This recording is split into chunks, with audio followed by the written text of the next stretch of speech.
Kontur. Dragashi. Në jug të Kosovës është një vend ku natyra malore dhe traditat e vjetra ndërthuren natyrshëm.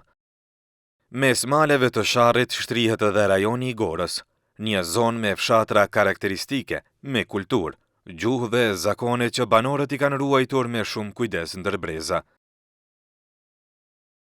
Në këtë hapësirë jeta shoqërore dhe shpirtërore mbështetet nga Këshilli i Bashkësisë Islame për rajonin e Gorës, i cili kujdeset për veprimtarinë fetare, për xhamit dhe për ruajtjen e traditës islame. Në këtë zonë gjendet fshati Radesh, një fshat me 3 lagje, ku secila prej tyre ka nga një xhami. E në këtë pjesë është dashur disa muaj kohë të thyen shkëmbin e që në fund të niset kjo xhami e bukur. Por se çfarë rëndësie ka ky objekt e si lindi nevoja për ta ndërtuar na tregon kryetari Munafis Hoxha. Znači ovdje smo u selu Radeša. Inače selo Radeša sastoji se od 3 mahale. Gjendemi në fshatin e Radesh. Fshati Radesh përbëhet prej 3 mahale. I trenutno imaju 2 džamije koje funkcionišu. Dhe momentalisht janë 2 xhami që janë në funksion. Ovdje je bila jedna stara džamija. Këtu ka një xhami vjetër. Znači srušena je ta džamija i sada evo, hvala Allahu, radi se nova džamija. Ajo xhamia është rënuar dhe tash jemi në ndërtim të sipërt të xhamisë re. I svako mahalo znači nastoji da ima svoju džamiju, kao što imaju 2 tamo, u one 2 mahale 2 džamije, ovo mahalo hoće da ima svoju džamiju.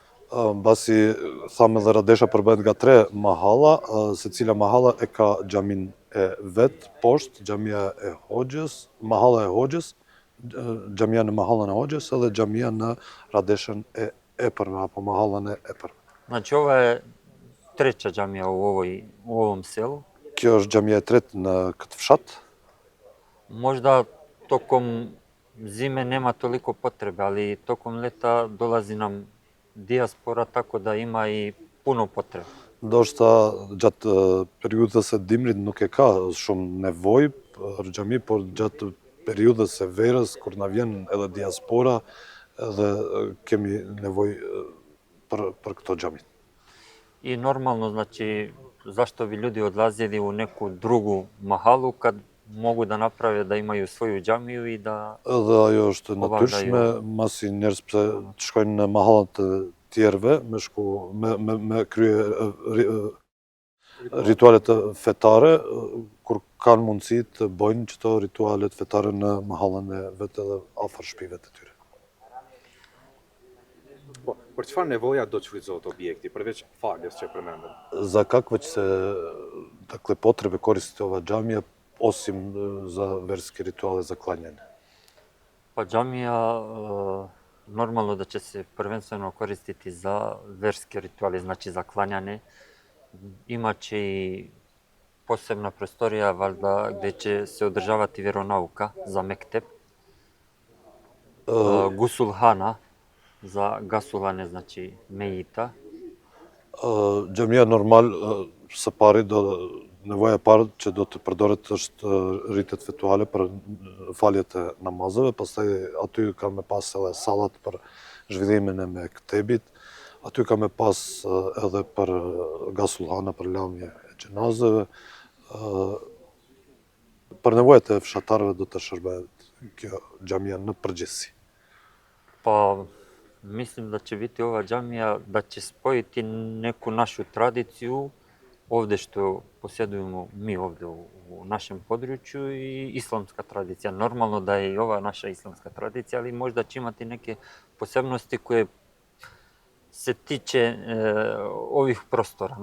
Do me thonë, kjo xhami e ka veçantitë e veta, është një bashkim e tradicisë tonë edhe tradicisë islame me arkitekturën e moderne, masi projekti e kësaj xhami se kanë bërë 2 inxhinier të rinj nga këtë fshat që janë, njëri prej Radeshës e poshtme, njëri prej Radeshës e naltme, apo Epërme, edhe këta 2 jetojnë të 2 në perëndim, njëri në Zvicër, njëri në Luksemburg, edhe e kanë bërë që shkini me pa edhe ma vonë në projektin që do të doket një xhami me veçanti të veta edhe për këtë trevën edhe në përgjithësi për Kosovës është një bashkim bashkohorës edhe tradicionalës.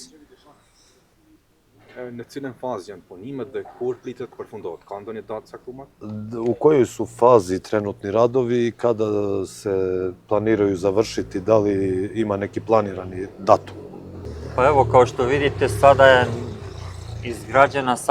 izgrađen je prvi deo i trenutno se gradi munara. Si që shihni, momentalisht është në fazën e parë, vetëm kati e para apo podrumat poshtë janë ndërtu, edhe momentalisht ndërtohet minarja. Imaće znači još 2 sprata. Ka me pas edhe 2 katë. Planira se znači u toku još jedne godine do kraja 2026. godine da bude završeno kompletno. Me planifikimet e njerëzve këtu është planifikuar të përfundohet deri viti 2026 të jetë në funksion. Sa është kapaciteti i xhamisë? Sa persona mund t'i zërë? Koji je kapacitet ove džamije, koliko osoba mogu stati unutra? Pa otprilike bit će oko 200 osoba unutar džamije. Parafërsisht brenda xhamisë deri 200 veta lirshëm mundet të Malo valjda će imati ovde po kraju i tarase, të kryen ritet gde se isto mogu, ako bude više Ritualet džemata, da mogu klanjati znači po tarase. do të kryet rreth 200 veta do të mundet lirshëm të kryen ritualet fetare, edhe kanë me pas një obor, kanë me pas terasat, ku mundet njerëz edhe të pushojnë këtu lirshëm në rrethin e xhamisë. Pa finansiranje džamije vrši samo selo. Oni su pokrenuli i svako znači ko ima dobre volje može da pomogne. Ali uglavnom odavde je počelo, znači sam džemat je pokrenuo akciju i tako se vrši finansiranje. Finansimi i kësaj xhamisë normal ka rrjedh nga vetë xhamatlit, vetë fshatarët e kësaj mahallës edhe këtij fshatit. Normal secili që don me ndihmu mundet me ndihmu, se që kjo është një projekt shumë i madh, ku i kapet shuma prej 700.000 euro parafërsisht, sepse punimet e vrazhda, si tha kryetari edhe në fillim, këtu ka pas 2 gurat shumë të mëdha që u dësht që ato me shpërthyje edhe aty me sa e kam unë informatat deri 130 kamiona të mëdha kanë dalë prej qëto gurat edhe prej qëto rëmbimi e këtyre gurve. Prandaj, kush mundet me ndihmu, kush don me ndihmu ndërtimin e një xhami në kësaj trevës, është mirë se ardhur edhe shpresojmë e gjente Zoti. Pa naša je poruka svima, znate poslanica sallallahu alejhi ve sellem kaže ko izgradi džamiju, Allah će mu izgraditi kuću u džennetu. Mesazhi jonë është mesazhi e pejgamberit ton të dashur alayhi salam, i cili ka thonë kush e ndërton një xhami, Zoti ndërton një shtëpi në xhennet.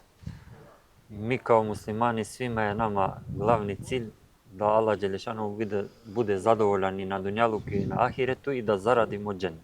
Ne si musliman e kemi një qëllim, të Zotit të jetë i kënaqur me na edhe në këtë botë, edhe në botën e amshme, edhe qëllimi jon përfundimtar është përfitimin e xhennetit.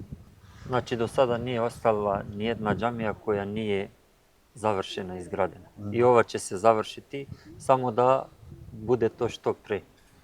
Deri tash s'ka me asnjë xhami që nuk është e përfunduar, edhe kjo xhami do të përfundohet shpejt, edhe qëllimi jonë është të përfundohet sa më shpejt edhe ndërtimi i kësaj xhamisë. Znači sve ono što damo to je naše, a ono što nam ostaje za to ćemo biti odgovorni. Do me thonë kretë që japim, që ndajmë është e jona. Kretë që na mbetet mas nesh, që ato do të përgjigjemi para Zotit, do të jemi pyetur për ato. Ndërkohë, arkitekti Ermin Emini, në pamundësi për të qenë me prezencë fizike, na tregon rreth përshkrimit të xhamisë. Ai thotë se dizajni i xhamisë është ndërtuar mbi bazën e arkitekturës tradicionale vendore, duke ruajtur materialet, raportet dhe karakterin e ndërtesave tipike të zonës. Hapësira e brendshme është konceptuar mbi parimet e thjeshtësisë dhe qartësisë, duke reflektuar një atmosferë të ngrohtë dhe intime. Druri i punuar, tavani dhe elemente të traditës lokale dhe dritaret e ulta krijojnë një ambient të qetë dhe të përqendruar. Ndërkohë, për pamjen e jashtme dhe të brendshme, aty dallohen disa elemente veçanërisht karakteristike.